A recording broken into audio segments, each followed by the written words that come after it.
ശരവണ ഭവനിൽ പോയി കഴിഞ്ഞാൽ ഇഡ്ഡലി, ദോശ, ഉഴുന്നുവട ഇതിൻ്റെ കൂടെയൊക്കെ കിട്ടുന്ന വെള്ളച്ചട്നീൻ്റെ റെസിപ്പി ഇന്നത്തെ വീഡിയോ. അപ്പോൾ ഇതിന് മുന്നേ നമ്മൾ ശരവണയിൽ നിന്ന് കിട്ടുന്ന തന്നെ തക്കാളി ചട്നീൻ്റെ വീഡിയോ ഇട്ടിട്ടുണ്ടായിരുന്നു. എല്ലാവർക്കും ഒരുപാട് ഇഷ്ടമായ ഒരു വീഡിയോ ആയിരുന്നു അത്.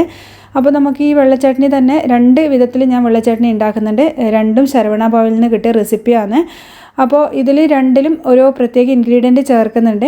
അപ്പോൾ നിങ്ങൾക്ക് ഏതാ ഇഷ്ടം എന്ന് വെച്ചാൽ അതുപോലെ നിങ്ങൾക്ക് ചെയ്തെടുക്കാം. രണ്ടും ഒരുപോലെ തന്നെ നല്ല രുചിയുള്ള ചട്നിയാണ്.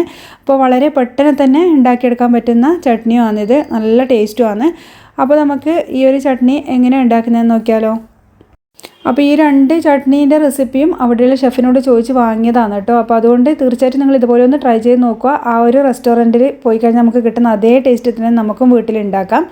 അപ്പോൾ ആദ്യത്തെ റെസിപ്പി നമ്മൾ വളരെ സിമ്പിളായിട്ട് ഉണ്ടാക്കുന്നതാണ്. അതിനുവേണ്ടി ഇതുപോലെയുള്ള ഒരു പാൻ അടുപ്പത്ത് വെക്കുക. അതിലേക്ക് നമുക്ക് ആദ്യം വേണ്ടത് ഇതുപോലെ 1 ടീസ്പൂൺ പൊട്ടുകടല ഒന്ന് വറുത്തെടുക്കാൻ വേണ്ടത്. ചെറിയ തീയിലിട്ടിട്ട് വേണം നമ്മളിതൊന്ന് റോസ്റ്റ് ചെയ്തെടുക്കാൻ.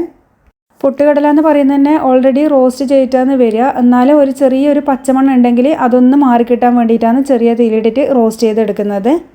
അപ്പോൾ ഇതിൻ്റെ കളറൊന്നും മാറിപ്പോകാണ്ട് ശ്രദ്ധിക്കുക. ഒരു ചെറിയൊരു ബ്രൗൺ കളർ ആകുമ്പോൾ തന്നെ ഫ്ലെയിം അങ്ങ് ഓഫ് ചെയ്തിട്ട് ഇത് തണുക്കാൻ വേണ്ടി മാറ്റി വെക്കാം. ഇനി ഇതിലേക്ക് ആവശ്യമായിട്ടുള്ളത് ഒരു 1/2 കപ്പ് ഫ്രഷ് ആയിട്ടുള്ള തേങ്ങയാണ്. 2 പച്ചമുളകും ഒരു 3-4 കറിവേപ്പില എടുത്തിട്ടുണ്ട്. ഇനി നമ്മൾ പൊട്ടുകടല ഇതുപോലെ ഒന്ന് കളർ ചേഞ്ചായി വന്നിട്ടുണ്ട്. അത് നമുക്ക് മിക്സിൻ്റെ ജാറിലേക്ക് തണുത്തതിന് ശേഷം ഒന്ന് മാറ്റി കൊടുക്കാം. പിന്നെ നമ്മൾ നേരത്തെ എടുത്ത് വെച്ച 2 പച്ചമുളക് ചേർത്ത് കൊടുക്കുന്നുണ്ട്. അപ്പോൾ പച്ചമുളകിൻ്റെ എരിവൊക്കെ നിങ്ങളെ ഇഷ്ടത്തിനനുസരിച്ച് ചേർത്ത് കൊടുക്കാം. അതുപോലെ തന്നെ തേങ്ങ ഇതിലേക്ക് ഇട്ട് കൊടുക്കുന്നുണ്ട്. അപ്പോൾ 2 പച്ചമുളക് ആദ്യം ചേർത്തിട്ടൊന്ന് അരച്ച് നോക്കുക. നല്ല എരിവുള്ള പച്ചമുളകാണ് ഞാൻ എടുക്കുന്നത്. നിങ്ങൾക്ക് എരിവ് പോരാന്നുണ്ടെങ്കിൽ 1-2 കൂടി ചേർത്ത് കൊടുക്കാം.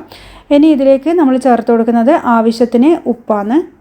അപ്പോൾ ഇതിൽ വേറെ ഇൻഗ്രീഡിയൻസ് ഒന്നും വേണ്ട. ഇനി ഒരു 1/4 കപ്പ് വെള്ളം കൂടിയും ചേർത്തിട്ട് ഇത് അരച്ചെടുക്കാം. അപ്പോൾ ഫൈൻ പേസ്റ്റ് ആയിട്ടല്ല, ഇതുപോലെ നമ്മൾ ഒരു തരിതരിപ്പായിട്ടാണ് അരച്ചെടുക്കുന്നത്. അപ്പോൾ ഇത്രയേ ഉള്ളൂ. ഒരുപാട് ഇൻഗ്രീഡിയൻസ് ഒന്നും വേണ്ട. പക്ഷേങ്കിലും രുചീൻ്റെ കാര്യത്തിൽ ഭയങ്കരമായിട്ട് മുന്നിട്ട് നിൽക്കുന്നതാണ്. നല്ല ടേസ്റ്റാണ്. പെട്ടെന്ന് ഉണ്ടാക്കിയെടുക്കാനും പറ്റുന്നതാണ്.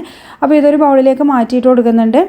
ഇനി ഇതിലേക്ക് നമുക്ക് വേണ്ടത് വറുത്തിടുക മാത്രമേ ചെയ്യാനുള്ളൂ. വറുത്തിടുന്നതും ഒരു പേരിന് മാത്രമേ വറുത്തിടുന്നുള്ളൂ. ചില റെസ്റ്റോറൻറ്റിലൊന്നും വറുത്തിടൽ പോലും ഇല്ല. ഇതുപോലെ നമുക്ക് തരിക ചെയ്യുന്നത്. അപ്പോൾ നമ്മളിത് കുറച്ചും കൂടി ഒന്ന് വെള്ളം ഒഴിക്കുന്നുണ്ട് ഇതിലേക്ക്. അപ്പോൾ നിങ്ങൾക്ക് എത്രത്തോളം ലൂസ് വേണം അതിനനുസരിച്ച് ലൂസാക്കി എടുക്കാം. പക്ഷേങ്കിൽ ഇത് അധികം ലൂസായിട്ടുള്ള ചട്നിയല്ല, കുറച്ച് തിക്കായിട്ടുള്ള ചട്നിയാണ്. അപ്പോൾ ഞാനിത് ഇത്രയും വെള്ളം ഇതിലേക്ക് ഒഴിക്കുന്നുള്ളൂ. ഇനി നമുക്കിതിലേക്കൊന്ന് കാച്ചി ഒഴിക്കാം. ഈ ഒരു സമയം നോക്കിയിട്ട് ഉപ്പൊക്കെ വേണമെന്നുണ്ടെങ്കിൽ അഡ്ജസ്റ്റ് ചെയ്ത് കൊടുക്കാം. അപ്പോൾ എനിക്കെല്ലാം കറക്റ്റ് ആയിരുന്നു. അപ്പോൾ അതുകൊണ്ട് ഞാൻ ഇതിലേക്ക് ഇനി ഒന്നും ആഡ് ചെയ്യുന്നില്ല.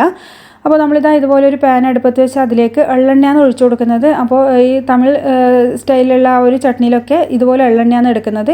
ഒരു 1/4 ടീസ്പൂൺ കടുകും കൂടിയും ചേർത്തിട്ട് ഒരു 3-4 അതൾ കറിവേപ്പിലയും കൂടിയും ചേർത്ത് കൊടുക്കാം. അപ്പോൾ കടുകും കറിവേപ്പിലയും ഒരുപാടങ്ങ് വേണ്ട, ഒരു പേരിനങ്ങ് വറുത്തിടുന്നത് മാത്രമേ ഉള്ളൂ. നേരത്തെ പറഞ്ഞ പോലെ അങ്ങ് വറുത്തിടണമെന്നും നിർബന്ധമൊന്നുമില്ല.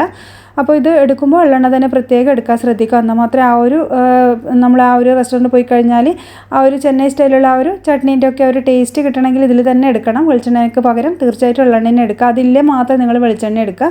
അപ്പോൾ ഇത്രയേ ഉള്ളൂ കേട്ടോ. നമ്മളിതിലേക്ക് വറുത്തിട്ടിട്ടുണ്ട്. വളരെ സിമ്പിളായിട്ടുള്ള ചട്നിയാണിത്. അപ്പോൾ വളരെ ടേസ്റ്റി ആയിട്ടുള്ളതും വളരെ എളുപ്പത്തിൽ ഉണ്ടാക്കാൻ പറ്റുന്ന ഒരു ചട്നിയാണിത്. അപ്പോൾ നമുക്കിത് ദോശ, ഇഡ്ഡലി, വട ഇതിൻ്റെ കൂടെയൊക്കെ കഴിക്കാൻ പറ്റുന്ന ചട്നിയാണ്.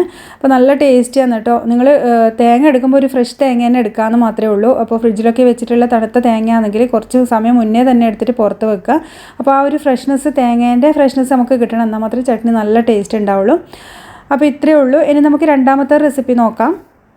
അപ്പോൾ ഇത് രണ്ടും 2 വ്യത്യസ്ത സ്ഥലങ്ങളിൽ ശരവണയിൽ പോയപ്പോൾ കിട്ടിയ റെസിപ്പിയാണ്. അപ്പോൾ രണ്ടാമത്തേതാണ് ശരിക്കും എനിക്ക് തോന്നുന്നു ചെന്നൈ ആ ഒരു ഭാഗങ്ങളിലൊക്കെ ഇതുപോലെയാണ് ഉണ്ടാക്കുന്നത്. അപ്പോൾ ഇതിൽ ഒരു 1/4 കപ്പ് തേങ്ങ ഞാൻ എടുത്തിട്ടുണ്ട്. ആവശ്യത്തിനുള്ള ഉപ്പും കൂടിയും ചേർത്ത് കൊടുക്കുന്നുണ്ട്. അതുപോലെ തന്നെ 2 പച്ചമുളകാണ് ഞാൻ ഇതിലേക്ക് എടുക്കുന്നത്. എരിവൊക്കെ നിങ്ങൾ ഇഷ്ടത്തിന് ചേർക്കാം.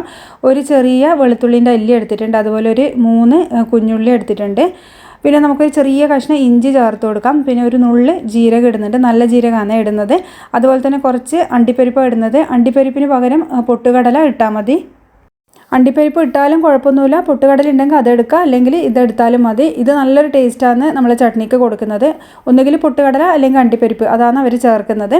ഇനിയിപ്പോൾ ഇതിലേക്ക് ചേർക്കുന്ന 1 ടീസ്പൂൺ അളവിൽ മല്ലിച്ചപ്പാണ്. ഇതൊന്നും ഒരുപാട് കൂടിപ്പോണ്ട കേട്ടോ. അന്നേരം ആ ഒരു ടേസ്റ്റാണ് മുന്നിട്ട് നിൽക്കുക. അപ്പോൾ ഇതും കൂടിയും ചേർത്തിട്ട് നമ്മളിതിലേക്ക് വെള്ളമല്ല ചേർക്കുന്നത്. അതാണ് ഇതിൻ്റെ ഒരു പ്രത്യേകത എന്ന് പറയുന്നത്. പാലാണ് ചേർത്ത് കൊടുക്കുന്നത്. നമ്മൾ തിളപ്പിച്ചാറിയ പാലോ ഫ്രിഡ്ജിൽ നിന്ന് എടുത്ത പാലോ അതെന്തായാലും കുഴപ്പമൊന്നുമില്ല. എന്നിട്ട് ഇതുപോലെ ഒന്ന് അരച്ചെടുക്കുന്നുണ്ട്. ഇനി നമുക്കിത് ബൗളിലേക്ക് മാറ്റാം. ഇതും അങ്ങനെ നമ്മൾ പേസ്റ്റ് ആയിട്ടല്ല അരച്ചെടുക്കുന്നത്. കുറച്ച് തരിതരിപ്പായിട്ടാണ് ചട്നിയൊക്കെ അരച്ചെടുക്കുന്നത്. ഇനി ലാസ്റ്റ് ഇതിലേക്ക് നമ്മൾ എള്ളെണ്ണയിൽ തന്നെയാണ് കടുകും കറിവേപ്പിലയും വറ്റൽമുളകും അതുപോലെ തന്നെ കുറച്ച് ഉഴുന്നുപരിപ്പും കൂടിയും വറുത്തിടുന്നുണ്ട്. അപ്പോൾ ഇത്രയേ ഉള്ളൂ. അപ്പോൾ ഇതുവരെ വെള്ളത്തിന് പകരം പാൽ ചേർത്ത് തയ്യാറാക്കി നോക്കിയിട്ടില്ലെങ്കിൽ ഒന്ന് തീർച്ചയായിട്ടും ട്രൈ ചെയ്ത് നോക്കുക. എല്ലാവർക്കും ഒരുപോലെ ഇഷ്ടമാകുക. ഒരു പ്രത്യേക രുചി തന്നെയാണ് നമ്മൾ ഈ അണ്ടിപ്പരിപ്പും പാലും ഒക്കെ ചേർക്കുന്നത് കൊണ്ട്. അപ്പോൾ ട്രൈ ചെയ്തിട്ട് ഫീഡ്ബാക്ക് പറയാൻ മറക്കരുത്. അടുത്ത വീഡിയോയിൽ ഇനി വേറൊരു റെസിപ്പിയുമായിട്ട് കാണാം. താങ്ക്